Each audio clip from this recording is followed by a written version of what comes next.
ध्यानमूलं गुरुर्मूर्ति पूजामूलं गुरुपदं मंत्रमूलं गुरुर्वाक्यं मोक्षमूलं गुरुकृपा मोक्षमूलं गुरुकृपा। योग वासिष्ठ महारामायण निर्वाण प्रकरण। गुरु वशिष्ठ जी और राम जी का संवाद है।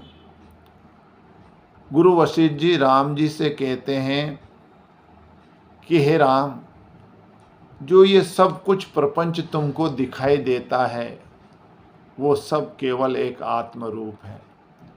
उसी की भावना करिए, उसी की भावना करो और जागृत में सुषुप्त रहो और सुषुप्त में जागृत होकर रहो। संसार की सत्ता जागृत है, उसकी ओर से सुषुप्त रहो अर्थात वासना से रहित होकर तुरीय पद में स्थित रहो। हे राम, मनुष्य का जन्म तभी सफल होता है जब वह चेत से रहित शुद्ध चेतन प्रत्येक आत्मा में स्थित हो। यदि मनुष्य जन्म में मनुष्य तत्व को नहीं जानेगा तो फिर किस जन्म में जानेगा। इसलिए इस मनुष्य जन्म के रहते रहते हुए उस आत्म तत्व, उस परम तत्व को जानने की कोशिश करना चाहिए, प्रयास करना चाहिए। हे राम, ये संसार इस चित्त के फुरने से निर्मित हुआ है।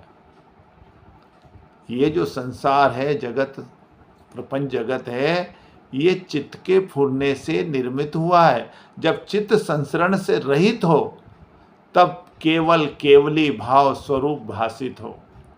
ज्ञानवान की दृष्टि में अब भी कुछ नहीं हुआ, केवल आत्म स्वरूप ही भासित होता है और फुरना और न फुरना दोनों ही तुल्य दिखाई देते हैं। तो हे राम, सृष्टि का वास्तव में कोई कारण नहीं है, इसलिए न यह उत्पन्न होती है और न ही नष्ट होती है।